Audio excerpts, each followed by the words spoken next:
Have you noticed just a few months before the 2026 World Cup, many experts warned that the U.S. tourism industry was heading into a worrying summer international? Visitors are decreasing, revenue has stagnated. Hotels in many places are no longer fully booked as expected. Some even believe that America is gradually losing its appeal to the world. Then the World Cup began. But what millions of people are talking about is not the beautiful goals, nor the modern stadiums, or the superstars on the field. What really caused a stir were the very ordinary videos. An Englishman moved by a waffle, a Norwegian tourist stunned in Bass Pro Shop, foreign fans fascinated by Walmart buys and national parks. The strange thing is, the more people explore America, the more the world seems to look at this country differently. And perhaps the World Cup is not just saving the American tourism industry. It is saving something even more valuable. We will talk about it in today's video. Let's get started. The strange thing is, just before the world's biggest sporting event takes place, the atmosphere in the American tourism industry does not resemble a festival about to begin at all. After a strong post-pandemic recovery, many believe that the United States would quickly regain its position as the world's #1 destination. Airports became crowded again, hotels lit up, and tourist streets grew busier by the day. But then, when people started to think that everything was fine, the gray clouds quietly gathered again. The recovery pace has slowed down. The number of international visitors is no longer increasing as expected, and many businesses are beginning to realize that this time the problem is much more complex than just reopening the borders. The noteworthy point is that the issue does not lie in America suddenly becoming less attractive. On the contrary, it remains one of the countries with the most diverse array of destinations in the world. From vibrant cities and majestic national parks to an entertainment culture that is nearly unmatched. What worries experts lies in another number. While global tourism continues to recover strongly, the U.S. is forecasted to be one of the few major markets witnessing a decline in international visitor spending in 2025, with a decrease of up to tens of billions of U.S. dollars. It's like a train engine is still running, but the cars behind it are starting to slow down without everyone noticing at first. So, what happened? In fact, there is no single culprit. A strong USD makes vacations in the US more expensive for many travelers. Hotel prices, airfare, and living costs have all increased after years of inflation. In some markets, the visa processing time is still quite long. In addition, the image of the United States in international media recently has mainly revolved around topics such as policy debates, living costs, or social issues, rather than attractive travel experiences. When all these factors are combined, many people start to consider a very practical question. If spending this amount of money, should I go to the US, or would I choose Japan, Spain, or Italy instead? Sometimes travel is not a competition to see which place is more beautiful, but rather which one makes tourists feel their money is better spent. And this is the point that truly concerns many analysts. The scariest thing is not having a few percent fewer customers. The scary thing is that tourists' habits are changing. When a family chooses Europe over the US this summer, it's very likely they will make the same decision next year. In the travel industry, losing a season may just be a short-term fluctuation, but losing a spot on travelers' priority lists is a long-term risk. That's why many businesses are starting to worry that America not only needs more visitors, but also a strong enough reason to make the whole world want to come back. If you still think the World Cup is just a football tournament, try leaving your opinion in the comments section. In your opinion, can a sports event truly have the power to change the decisions of millions of travelers around the world? And if you find these perspectives worth a deeper analysis, don't forget to hit like and subscribe so you won't miss the next stories. Because just at the moment when the American tourism industry needed a boost the most, an event that everyone initially thought was only for football fans unexpectedly became a catalyst for the entire economy. But the more interesting thing is, the World Cup doesn't start with goals. It starts with flights, hotels, and millions of journeys getting ready to kick off. And that will be the story in the next part. If you only look at one match, the World Cup seems very simple. Two teams, 90 minutes of play, a stadium packed with spectators. But if you zoom out the camera a bit more, you'll realize that what FIFA is really selling has never just been football. They are creating the movement of millions of people on a global scale. Each whistle to start not only begins a match, but also kicks off thousands of flights, tens of thousands of hotel rooms, and countless streams of money flowing through the economy. A fan might only sit in the stands for 2 hours, but their journey spans thousands of kilometers Lomé, sometimes even 2 weeks across multiple states in the United States. It is that journey that constitutes the most economically valuable match. Imagine a family from England, Brazil, or Japan deciding to come to the US to watch the World Cup. The first expense is not the ticket to the stadium, but the international plane ticket. Then there are hotels, car rentals, Uber, trains, breakfast, coffee, souvenirs, tour tickets, travel insurance, and countless other small expenses that, when added up, often exceed the cost of a football match ticket by many times. That's the first interesting point. A match may only last 90 minutes, but the wallets of tourists keep working throughout their vacation. Therefore, for the host cities, the World Cup does not just sell seats in the stands, but also sells every hotel bed, every restaurant table, and every ride on the streets. That effect spreads much faster than many people think. When a plane lands, it's not just the airline that earns revenue. The airport has more passengers. Drivers have more rides. The coffee shop sold hundreds more drinks. Convenience stores are busier. Supermarkets, shopping centers, museums, national parks, and even small towns off the traditional tourist route are also starting to benefit. Some people have likened the World Cup to a giant heart, with the flow of tourist money being the blood pumped throughout the body of the economy. The heart only beats for a few weeks, but it awakens many blood vessels that have been flowing slowly. That's why a sports event can impact areas that seem unrelated to football. Research organizations have predicted that the 2026 World Cup could contribute around $17 billion to the GDP of the United States if the spillover effects occur as expected. That number is impressive enough, but what is more thought-provoking lies behind it. With a massive economy like the United States, this short-term growth actually does not change the entire national economic picture. That means the $17 billion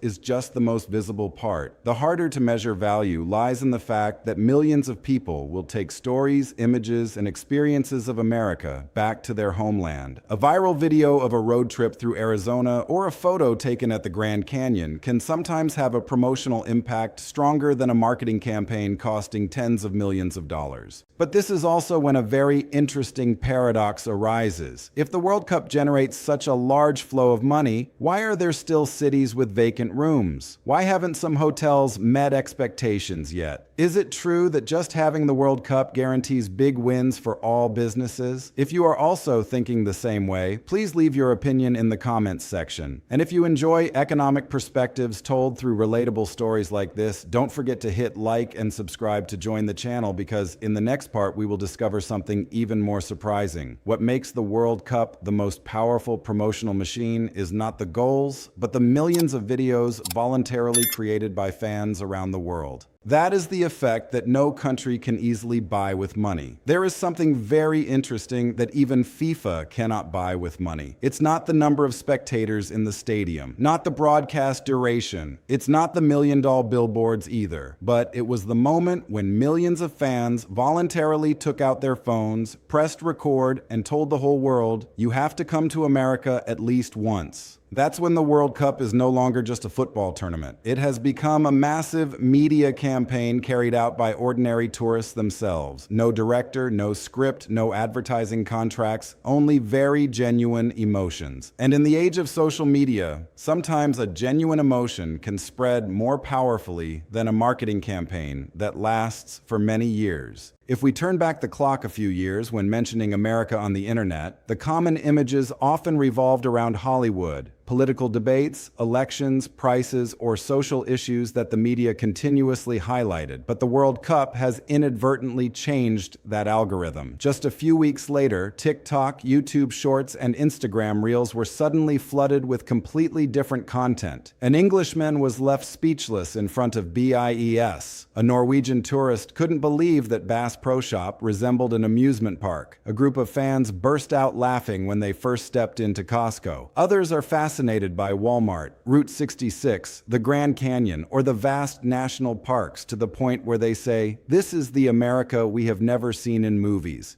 The noteworthy thing is that no one asked them to make those videos. They filmed themselves self-sharing, and that is what creates a very different level of persuasion. This is what the media calls UGC, user-generated content, or content created by the users themselves. It sounds like a dry marketing term, but just imagine it simply like this. If a billboard says, Come to America, a wonderful place to travel, you might just skim past it. But when a complete stranger, not being paid for advertising, takes a bite of the waffle and says with tears in their eyes, "This is so delicious," or a tourist shouts, "I love America," after stepping into a convenience store, that emotion made millions of others want to keep watching. That was the turning point. In the digital age, trust no longer comes from brands, but from the experiences of people like us. Think about this. A city can spend tens of millions of dollars running tourism promotions for months, but just a 30-second on video capturing the genuine reaction of an international fan can reach millions of views in just a few days. No special effects needed, no need for celebrities, no need for flowery slogans. It is precisely the clumsiness, surprise, and sometimes the humor of those guests that makes the viewers feel a sense of closeness. A simple phrase like, "I'm in love with America," can sometimes have more communicative value than a huge billboard in the square.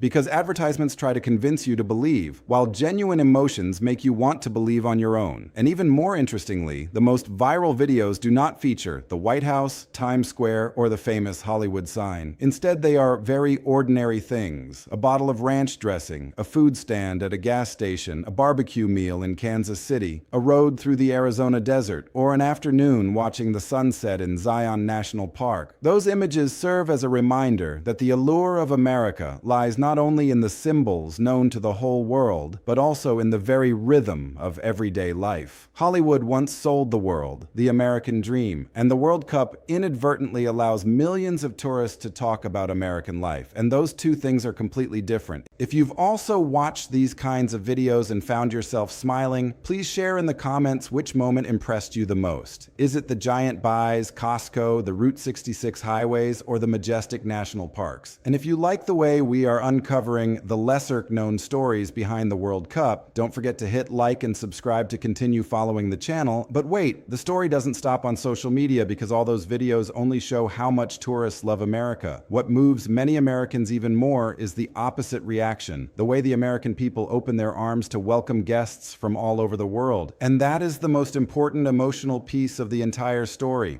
No one flies halfway around the world just to take a picture of a supermarket. No one plans to spend thousands of dollars on a trip just to film a video at a gas station or eat a takeout waffle. However, the interesting thing is that millions of views on social media during the World Cup season come from those very ordinary moments. Instead of crowding in front of famous landmarks, many international fans laugh like children when they first step into Costco, stand in awe before the giant buys, or spend a few minutes just admiring a Bass Pro Shop. If you look at them from the outside, those places are nothing special. But through the eyes of those experiencing it for the first time, they suddenly become delightful discoveries. And perhaps that is the most beautiful thing about travel. Sometimes what stays in our memory are the very things that the locals are too familiar with. That is also the reason why many videos shared during this year's World Cup do not feature skyscrapers or billion-dollar stadiums. Instead, there are scenes of a family driving hundreds of kilometers on Route 66, a group of friends standing in awe before the Grand Canyon, or a British tourist repeatedly saying he never imagined America could be so vast and wild. This is a very interesting twist. Hollywood makes the world dream of America, while road trips make them love America, not because of the glamour, but because of the feeling of freedom. On the endless long roads amidst forests, deserts, and national parks, many people for the first time understand why Americans always mention the concept of the open road with a unique sense of pride. Cuisine also tells a similar story. Before coming to America, many tourists only thought of hamburgers or fried chicken, but then they discovered a whole other universe. They lined up at Waffle House early in the morning, ate barbecue in Kansas City, tried tater tots, explored food at gas stations, and especially ranch dressing. It sounds funny, but many tourists like ranch so much that they try to bring it back home, prompting the airport to remind them about the liquid limits in carry-on luggage. A regular bottle of Source for Americans becomes a specialty in the eyes of many international visitors. That shows that the appeal does not always lie in expensive or luxurious things. Sometimes a flavor familiar to the locals can be a completely new experience for someone visiting for the first time. time. If you pay closer attention, you will notice a common thread in most of the strongest viral videos. No one is trying to prove that America is perfect. They simply capture the moments that make them laugh, astonished, or moved. A food truck, a barbecue joint packed with people, a supermarket open 24/7,